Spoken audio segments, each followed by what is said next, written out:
हरे कृष्णा। आप सभी का स्वागत है मेरे YouTube चैनल पे। तो आज है 11 दिसंबर 2024 यानी कि गीता जयंती और आज के दिन मैं आपको श्रीमद् भगवद गीता से कुछ श्लोक के अर्थ बताना चाहती हूँ। प्लीज़ आप ज़रूर सुनिए क्योंकि ये आपके लाइफ में भी काफ़ी हेल्पफुल हो सकते हैं। तो प्लीज़ वीडियो से बने रहिए। श्रीमद् भगवद गीता के 8वें अध्याय के श्लोक संख्या 4 में भगवान श्री कृष्ण अर्जुन से बता रहे हैं कि जीवन के अंत में जो केवल मेरा स्मरण करते हुए शरीर का त्याग करता है वह तुरंत मेरे स्वभाव को प्राप्त करता है। इसमें रंच मात्र भी संदेह नहीं है। अर्थात मैंने जो ये 2 लाइन बोला इसका तात्पर्य इस श्लोक में कृष्ण भावनामृत की महत्ता दर्शित की गई है। जो कोई भी कृष्ण भावनामृत में अपना शरीर छोड़ता है वह तुरंत परमेश्वर के दिव्य स्वभाव को प्राप्त होता है। परमेश्वर शुद्धाति शुद्ध है, अतः जो व्यक्ति कृष्ण भावना भावित होता है वह भी शुद्धाति शुद्ध होता है। स्मरण शब्द महत्वपूर्ण है। श्री कृष्ण का स्मरण उस अशुद्ध जीव से नहीं हो सकता जिसने भक्ति में रहकर कृष्ण भावनामृत का अभ्यास नहीं किया।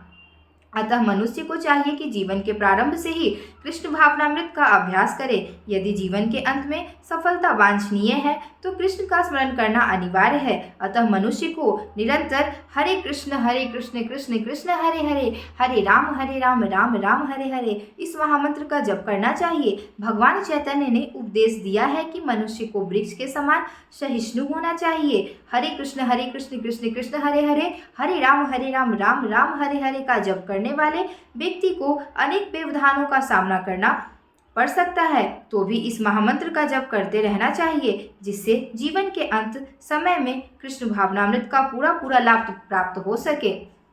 उसके बाद श्लोक संख्या 6 में भगवान बोलते हैं कि हे कुंती पुत्र, शरीर त्यागते समय मनुष्य जिस भाव का स्मरण करता है वह उस भाव को निश्चित रूप से प्राप्त होता है। अर्थात इसका तात्पर्य जान लेते हैं। यहाँ पर मृत्यु के समय अपना स्वभाव बदलने की विधि का वर्णन है। जो व्यक्ति अंत समय श्री कृष्ण का चिंतन करते हुए शरीर का त्याग करते हैं उसे परमेश्वर का दिव्य स्वभाव प्राप्त होता है। किंतु यह सत्य नहीं है कि यदि कोई मृत्यु के समय कृष्ण के अतिरिक्त और कुछ सोचता है तो उससे भी दिव्य अवस्था प्राप्त होती है। हमें इस बात का विशेष ध्यान देना चाहिए। तो फिर कोई मन की ही सही अवस्था में किस प्रकार मरे। महापुरुष होते हुए भी महाराज भरत ने मृत्यु के समय एक हिरण का चिंतन किया था।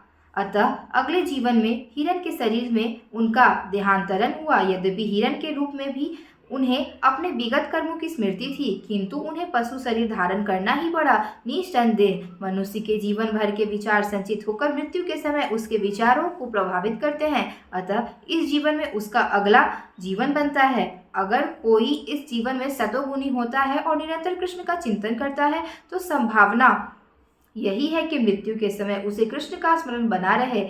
इससे उसे कृष्ण के दिव्य स्वभाव को प्राप्त करने में सहायता मिलेगी। यदि कोई दिव्य रूप से कृष्ण की सेवा में लीन रहता है तो उसका अगला शरीर दिव्य आध्यात्मिक ही होगा, भौतिक नहीं। अतः जीवन के अंत समय अपने स्वभाव को सफलतापूर्वक बदलने के लिए हरे कृष्ण कृष्ण कृष्ण हरे हरे, हरे राम राम राम हरे हरे का जप करना सर्वश्रेष्ठ विधि है।